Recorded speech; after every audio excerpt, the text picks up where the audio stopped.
42% BC reservation మద్దతు పలుకుతున్నటువంటి ఇక్కడికి వచ్చినటువంటి ప్రతి ఒక్క పార్టీ నాయకులు అందరికీ కూడా నేను ఒక చిన్న సూచన ఇవ్వదలుచుకున్నా.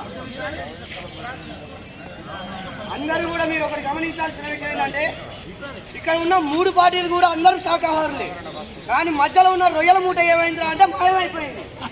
అందరు శాఖాహారులే, అందరు మద్దతు ఇచ్చే పార్టీలో ఉంది.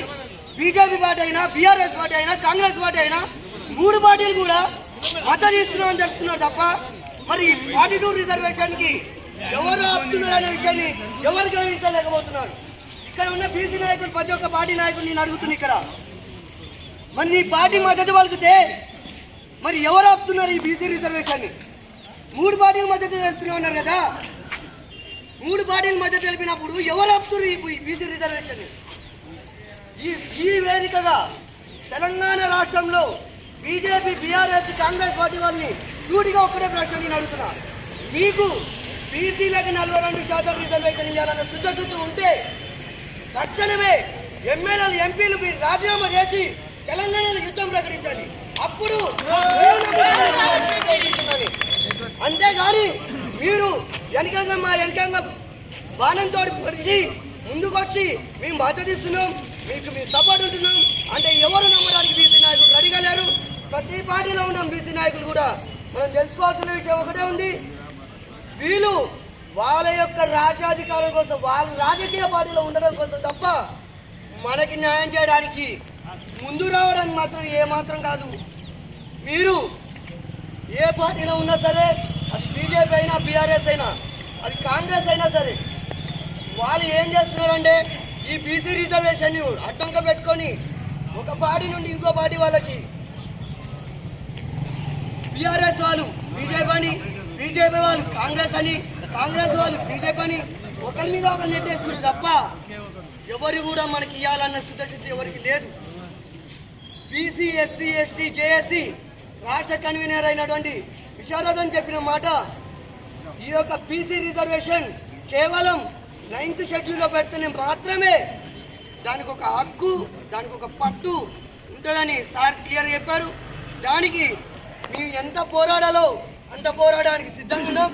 మనం ఉన్న బీసీ నాయకులు అందరూ కూడా ఒక చిన్న విషయం గమనించాలి. ఇంతకుముందుకు 2014 ముందు తెలంగాణ యుద్ధం అని ముందు తీసుకొచ్చింది. దేనికా తెలంగాణ యుద్ధము?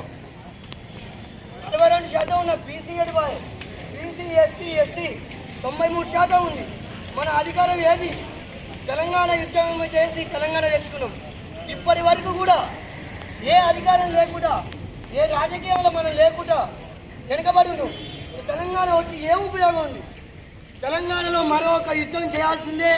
ఆ యుద్ధమే బీసీ, ఎస్సీ, ఎస్టీ చేసి అదేవిధంగా 42% బీసీలకి ఇచ్చిందాకా మరొక తెలంగాణలో యుద్ధం చూస్తారని ఈ సభాముఖంగా ప్రతి ఒక్క పార్టీ వాళ్ళకి, అది బీజేపీ అయినా, బీఆర్ఎస్ అయినా, కాంగ్రెస్ అయినా ముక్కుసూడిగా సవాలు విసురుతున్నాం.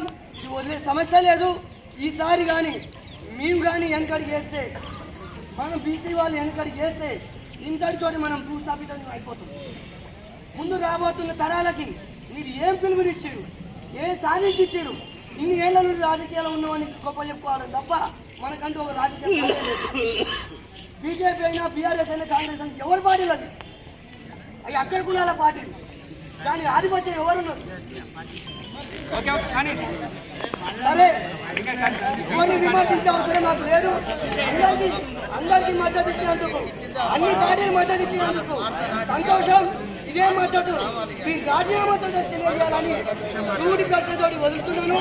బీసీలు ఇదే విధంగా, బీసీలు ఇదే ఐక్యతతోటి ముందుకు రావాలని, మన రిజర్వేషన్ 42% రిజర్వేషన్ వచ్చిందాకా ఈ పోరాటాన్ని విమర్శించే తగ్గేదే లేదు, ముందు పోతూనే ఉండాలి.